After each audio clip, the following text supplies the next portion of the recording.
Washington Yepes y Licenia Espinel comparten un diálogo con la invitada. En Punto Noticias hablamos de...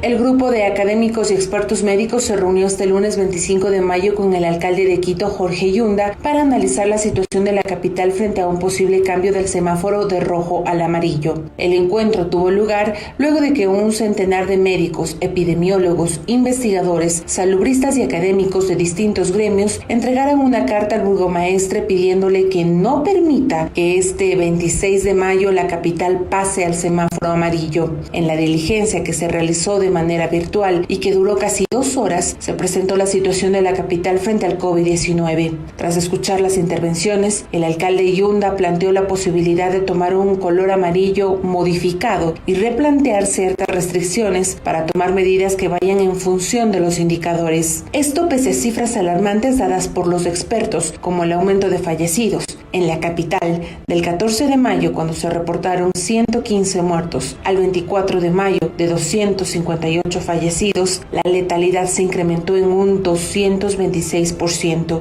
Hoy se habla de que la transmisión de casos en Pichincha ha superado a la de la provincia del Guayas, por lo que recomendaron mantener el confinamiento hasta el próximo 17 de junio.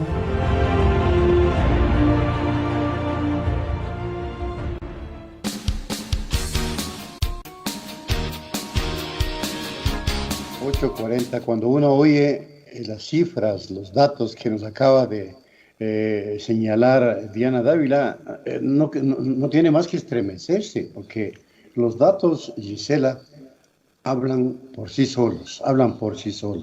Qué crucial que es la reunión que tendrán el día de hoy en el Cabildo capitalino. La vicealcaldesa de Quito, Gisela Chalá, está con nosotros. Bueno, reflexionemos sobre esto. Creo que están dotados ustedes de suficientes elementos técnicos, científicos, como para tomar la decisión que más convenga al pueblo, a la gente, antes que a los empresarios y a quienes están presionando para salir del confinamiento. Bienvenida, Gisela, qué gusto. Muy buenos días, Washington, Licenia, a los tiempos que nos podemos ver, sea por este medio, a los vecinos, vecinas y a quienes se dan cita todos los días en Pichincha Universal. Qué importante es este espacio en el cual podemos socializar y podemos emitir no criterios personales, criterios políticos, criterios técnicos, y cuando hablo políticos es porque la ciudad tiene la necesidad de dar respuestas desde la política pública a toda esta serie de situaciones cuando se encuentra en peligro o en riesgo la vida de los seres humanos. Creo que con total legitimidad hemos escuchado algunos sectores, algunas preocupaciones. Creo que en democracia todo es válido. Lo que sí no corresponde es generar estas presiones sin tomar en cuenta a la mayoría de la gente.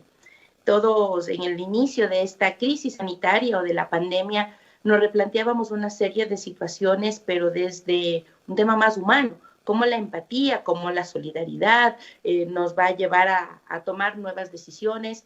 Pero ya en estos últimos días hemos visto que esto era palabras románticas, sino porque no estamos pensando en la mayoría de los ciudadanos cuando la vida de las personas está en juego. Vicealcaldesa, buenos días. El alcalde ayer, luego de esta reunión con los expertos, con los epidemiólogos, había señalado que se podría analizar dar un paso hacia un semáforo amarillo, pero con restricciones, es decir, no tal y como está contemplado desde el COE Nacional, y esto será obviamente lo que decidan presentado al COE Nacional para su aprobación y posterior aplicación.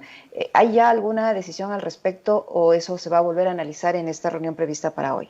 Bueno, lo decía Washington y lo hemos venido escuchando en todos los medios, en el cual se rescata o se destaca la importancia que tiene el día de hoy la sesión de Consejo Metropolitano, la sesión ordinaria. Sin embargo, a todas las personas que el día de hoy nos escuchan, es importante decir lo siguiente y esclarecer que el Consejo Metropolitano lo que genera son insumos que son tomados en cuenta, esperemos, o son socializados dentro del COE cantonal y el COE nacional. Finalmente, ellos frente a la emergencia son quienes deciden. Nosotros lo que hemos venido dando durante todo este tiempo, quizá hoy o en estos últimos tiempos, con un poco más de énfasis que en otros momentos, es establecer estos insumos técnicos, estos insumos que van a permitir, ojalá, la toma de decisiones pensando en la vida de las personas.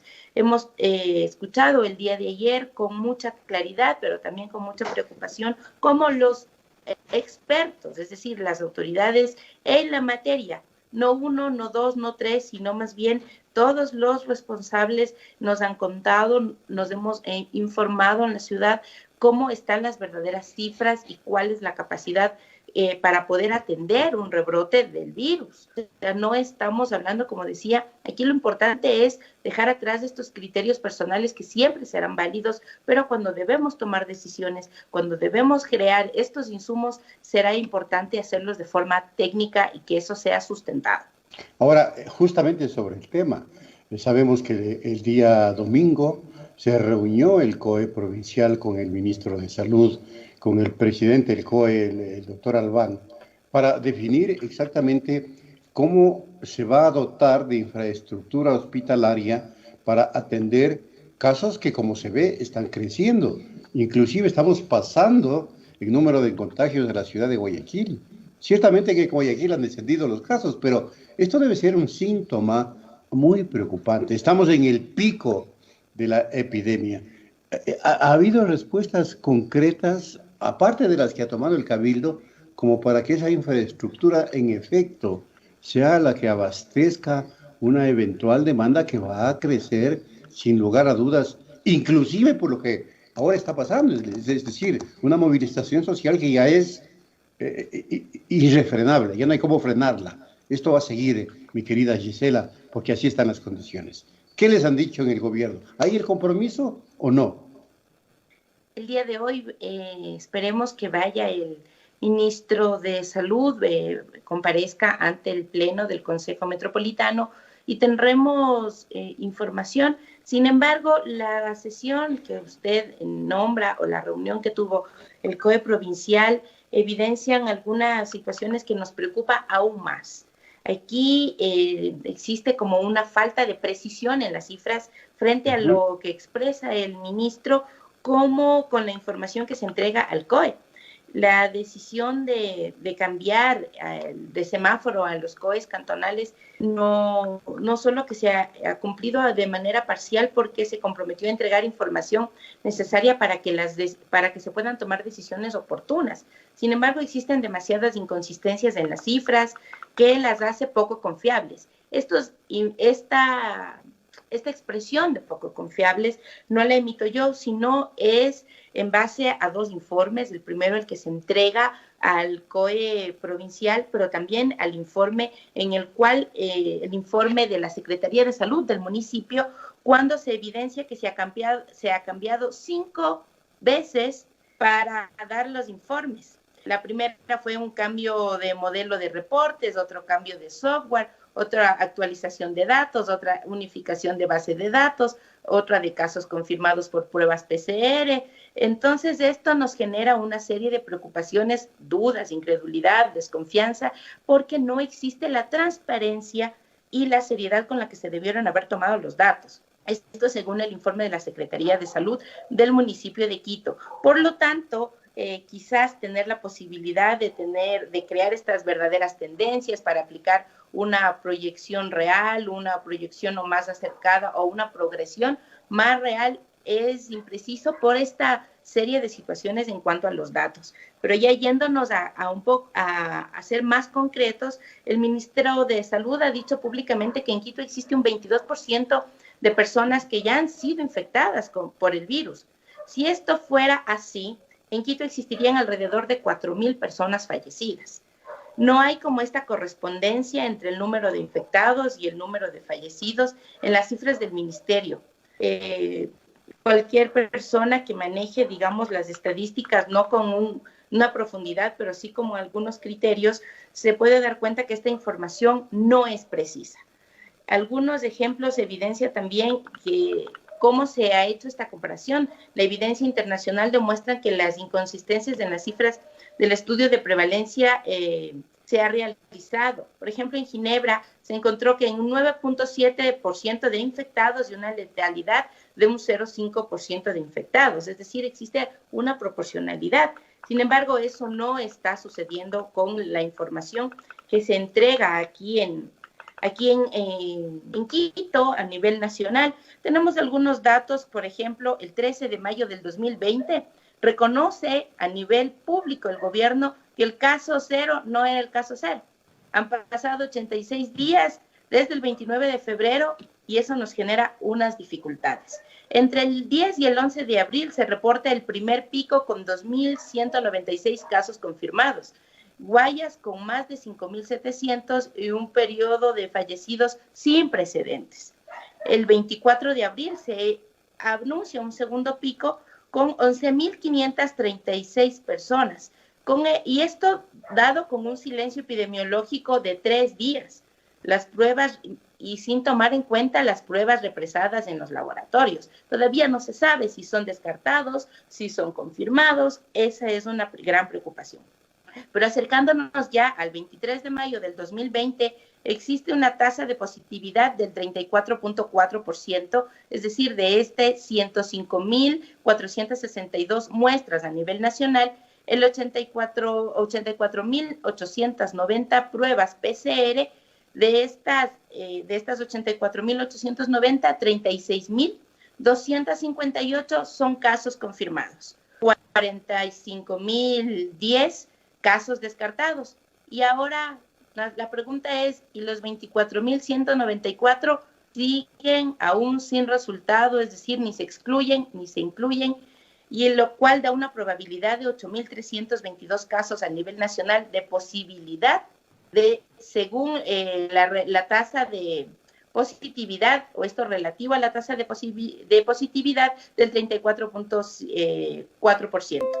Entonces, lo que se ha venido aplicando para hacer un poco más aterrizado en cuanto a población, por cada millón de habitantes en un país de 17.607.301, son 5.989, es decir, 6 pruebas por cada millón de habitantes. Eso es lo que se ha venido haciendo, y en el caso de Pichincha, el 10% del total nacional. Frente a Imbabura, que se ha venido haciendo el 0.97% la toma de pruebas, y en Esmeraldas 1.94% a nivel nacional. Estas cifras nos va a permitir hacer un análisis de comparabilidad que nos da como una claridad de qué es lo que está sucediendo a nivel nacional, y en Quito, la ciudad más poblada del país, es mucho más preocupante, Washington y Licenia. Vicealcaldesa, en esta reunión con los expertos seguramente les dieron a ustedes a conocer la realidad, porque al resto ciudadanos no se le explica de esa forma. Lo que conocemos son datos fríos de cuántos contagiados hay, cuántas personas han fallecido y cuántas pruebas se han hecho, pero no sabemos la realidad que está viviendo, por ejemplo, en el caso de Quito, el sistema sanitario, los hospitales. ¿Cómo están los hospitales? ¿Qué información les proporcionaron los expertos en esta reunión que tuvieron ayer? ¿Qué disponibilidad de camas hay en cuanto a terapia intensiva, en cuanto a internamiento como tal?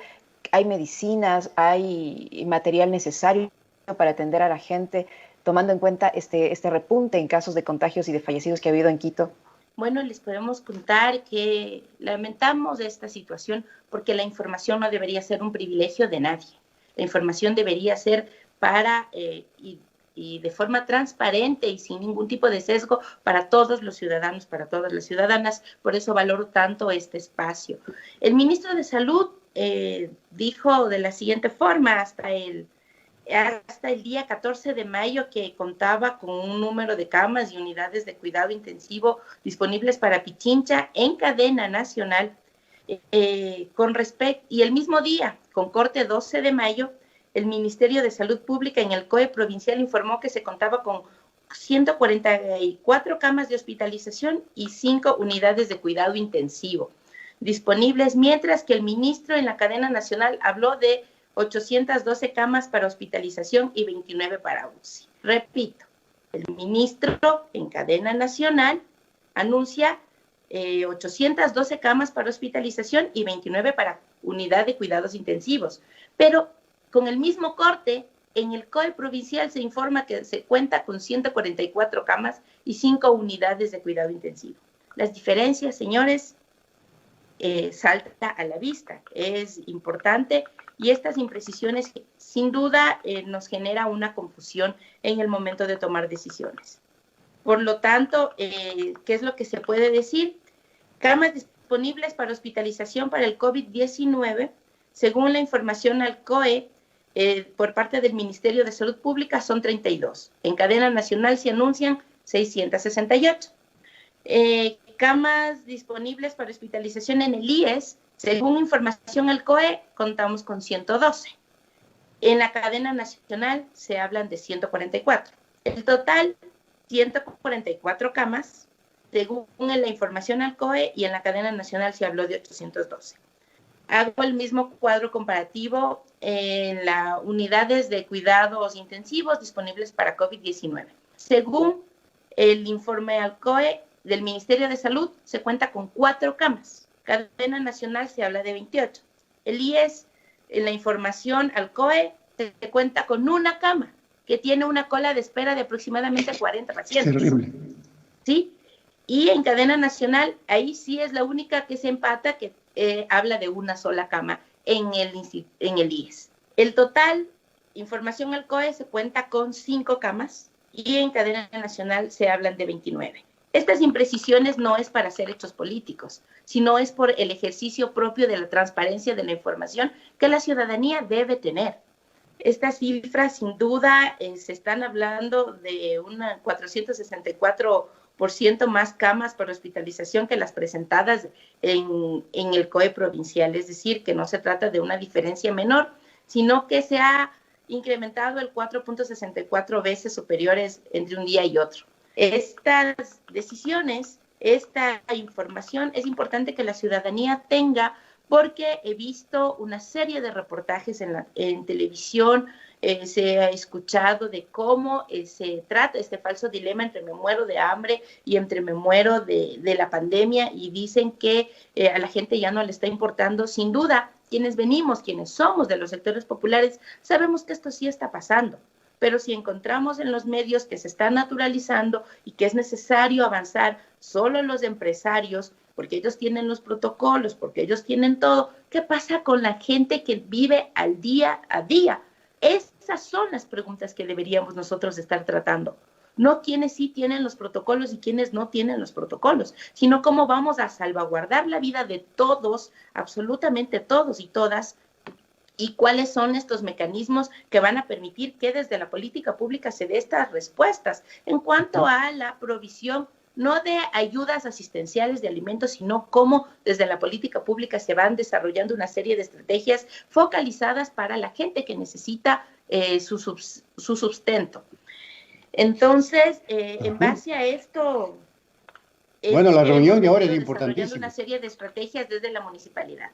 Sin duda, Gisela, nosotros esperamos, Liceña y todo el mundo, los quiteños y los ecuatorianos que le acabamos de oír a la vicealcaldesa de Quito, aspiramos que se llenen de sabiduría y más que todo de solidaridad para con su pueblo, para quienes los eligieron, porque de ustedes depende el futuro de la ciudad, y esto no es alarmar, es la verdad. De ustedes depende de la sabiduría y de los datos técnicos, científicos, depende la decisión que tomen el día de hoy. Muchas gracias, Gisela, vicealcaldesa de Quito, por habernos acompañado. Ya son las 8:58. Será hasta una próxima. Gisela, y suerte en la reunión de hoy. Muchísimas gracias. Más que suerte, lo que decía aquí, necesitamos sabiduría, empatía, solidaridad y la posibilidad de pensar en absolutamente todos y todos los ciudadanos, porque aquí no hay ciudadanos de primera ni de segunda, sino todos somos seres humanos. Muchísimas gracias por este espacio. Gracias, Gisela. Yo digo, porque a veces las presiones son las que priman y a veces la sabiduría y firmeza. Eso. Contamos con la firmeza de darle la prioridad siempre al ser humano antes que al capital. Muchísimas gracias. Así debe ser. Nos vamos, Liceña. Así es, nos vamos, tiempo de despedirnos. Solo informarles que tras la resolución del COE nacional de reanudar los vuelos domésticos e internacionales desde el 1 de junio, el alcalde Jorge Yunda ha publicado a través de Twitter en los últimos minutos que propondrá a cargo del municipio y adicional a protocolos ya existentes realizar pruebas aleatorias PCR a pasajeros que lleguen a Quito para así cuidar de la salud. Pruebas aleatorias. Ojalá y ahí no nos equivoquemos, porque ¿qué pasa si no le hacen la prueba a una persona que sí tiene posibilidades de estar contagiado? Hay un montón de complicaciones. Ahí tendrán que analizarlo bien. Pero bueno, esa es la información de última hora que les queríamos compartir. Gracias a la vicealcaldesa. Nosotros nos despedimos, amigos, y estaremos pendientes de los resultados de esta reunión para darles a conocer a ustedes en primera mano esa decisión que tomen hoy, una decisión responsable que deben tomar ahora las autoridades del COE cantonal. Nos despedimos, Guacho. Contigo nos escuchamos y nos observamos a las 17 horas, conmigo a las 12 horas. Que tengan una excelente jornada. En Punto Noticias, la noticia vive.